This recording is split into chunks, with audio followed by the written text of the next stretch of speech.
So let's talk about Stanley Kubrick's ultra-violent masterpiece, A Clockwork Orange.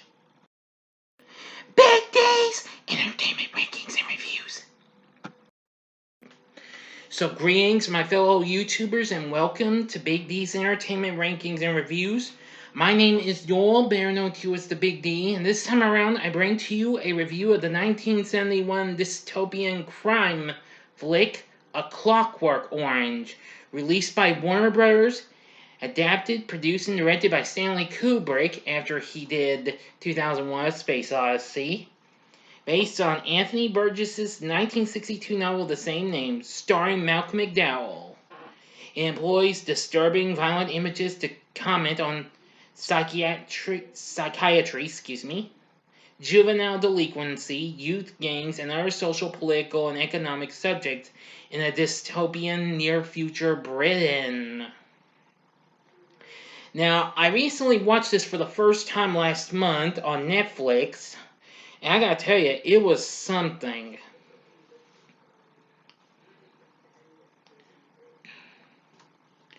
Anyway, the film focuses on Alex, played by Malcolm McDowall. He is a charismatic, antisocial delinquent whose interests include classical music, most notably Beethoven, committing rape, theft, and what is termed ultra-violence, and leads a gang of thugs, whom he calls his droogs, on some intense, well, you know what I'm saying. Anyway, Alex narrates most of the film. So anyway, let's get into the story. In a futuristic Britain, Alex DeLarge is the leader of a gang of droogs, Georgie, Dim, and Pete. One night, after getting intoxicated on drug-laden Milk Plus, they engage in an evening of ultra-violence, which includes a fight with a rival gang, and then they drive to the country home of writer Frank Alexander and trick his wife into letting them inside. They beat Alexander to the point of crippling him, and Alex rapes Alexander's wife while singing in the rain. The next day, while truant from school, Alex is approached by his probation officer, P.R. Deltoid, who is aware of Alex's activities and cautions him. Alex's droogs express discontent with petty crime and want more equality and high-yield deaths, but Alex asserts his authority by attacking him. And later, he invades the home of a wealthy cat lady and bludgeons her with a phallic sculpture while his droogs remain outside. On hearing sirens, Alex tries to flee, but Dim smashes a ball on his face, signing Alex and leaving him to be arrested. With Alex in custody, Deltoid gloats that the cat lady died, making Alex a murderer, and he is sentenced to 14 years in prison. 2 years into the sentence, Alex eagerly takes up an offer to be a test subject for the Minister of the Interior's new Ludovico technique, an experimental aversion therapy for rehabilitating criminals within 2 weeks. Alex is strapped to a chair, his eyes are clamped open, and he is injected with drugs. He is then forced to watch films of sex and violence, some of which are accompanied by the music of his favorite composer, Ludwig van Beethoven. Alex becomes nauseated by the films, fearing the technique will make him sick upon hearing Beethoven, begs for an end to the treatment. 2 weeks later, the minister demonstrates Alex's rehabilitation to a gathering of officials. Alex is unable to fight back against an actor who taunts and attacks him and becomes ill, wanting sex with a topless woman.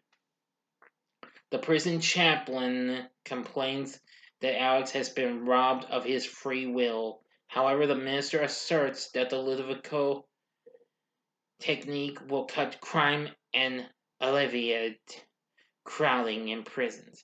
Alex is released from jail only to find that the police have sold his possessions and compensation to his victims, and his parents have let out his room. Alex encounters an elderly vagrant who he attacked years earlier, and the vagrant and his friends attack him. Alex is saved by two policemen, but is shocked to find they are his former droogs Dim and Georgie. They drive him to the countryside, beat him up, and nearly drown him before abandoning him. Alex barely makes it to the doorstep of a nearby home before collapsing. Now to the ending. The final act, you have 5 seconds to stop the video, go to the description box below, and fast forward to the time below to avoid the ending spoilers. If you've seen the movie, continue on after the 5 seconds. Thank you. Here we go now.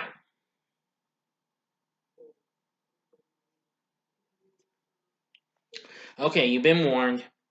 Alex wakes up to find himself in the home of Mr. Alexander, who is now confined to a wheelchair. Alexander does not recognize Alex from the previous attack, but knows of Alex and a Ludovico technique from the newspapers. He sees Alex as a political weapon and prepares to present him to his colleagues. While bathing, Alex breaks into singing in the rain, causing Alexander to realize that Alex was the person who assaulted his wife and him. With help from his colleagues, Alexander drugs Alex and locks him in an upstairs bedroom. He then plays Beethoven's Ninth Symphony loudly from the floor below. Unable to withstand the sickening pain, Alex attempts suicide by jumping out the window. Alex wakes up in a hospital with broken bones. While being given a series of psychological tests, he finds that he no longer has aversions to violence and sex. The minister arrives and apologizes to him. He offers to take care of Alex and give him a job in return for his cooperation with his election campaign and public relations counteroffensive. As a sign of goodwill, the minister brings in a stereo system playing Beethoven's Ninth. Alex then contemplates violence and has vivid thoughts of having sex with a woman in front of an approving crowd and thinks to himself, I was cured all right. End of story. Okay, then. Alright, what did I think of A Clockwork Orange? Well, I gotta say, a little bit was kind of odd, but, most of the oddness and weirdness and strangeness and all that jazz didn't bother me much. Only a little bit kind of offended me a little bit, but I'm not really going to get into the details of that because I don't really want to offend some of y'all in ways, so. But nevertheless, Malcolm McDowall really stole the show as Alex. I really liked that and what have you. We had all sorts of other characters. The other characters were pretty good. And well, what can I say? And heck, I even enjoy the music composed by Wendy Carlos and all the other music we get to hear. This was kind of a big surprise.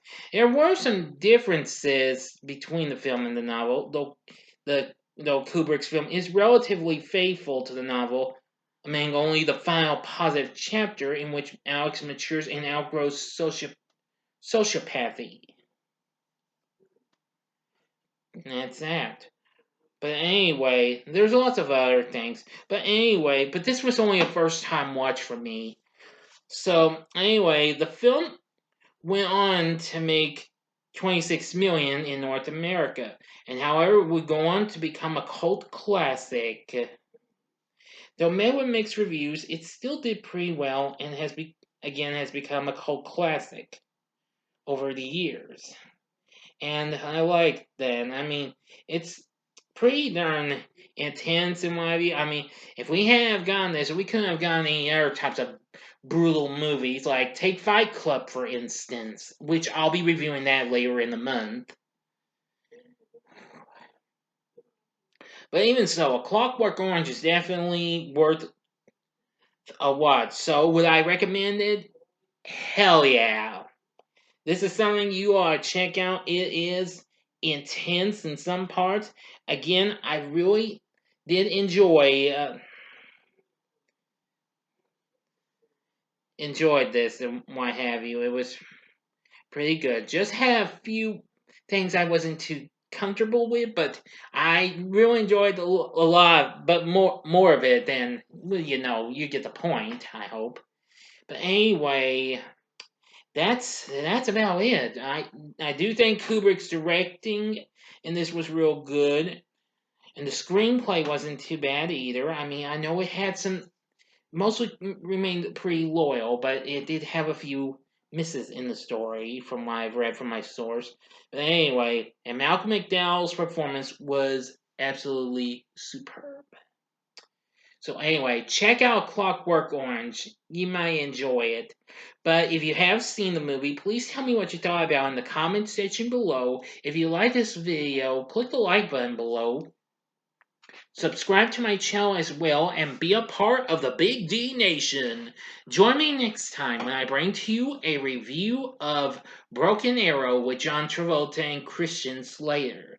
Thank you for watching, and if you like this, you might want to check out some of these other, well, intense type flicks and what have you. In the upper left-hand corner is my review of Alfred Hitchcock's suspense thriller and was considered to be the first slasher, Psycho, from 1960. The upper right-hand corner is the neo-noir suspense flick Wild Things, which I did last month. Or if you want to catch up, go to the bottom left-hand corner for my recent review of Quentin Tarantino's first movie, Reservoir Dogs. Or go to the bottom right-hand corner for the for your chance to click on the button to subscribe. If you like rankings and reviews on movies, TV, music, video games, etc., then I'm your guy. Thanks for watching. Until next time, I'm the Big D saying, see ya.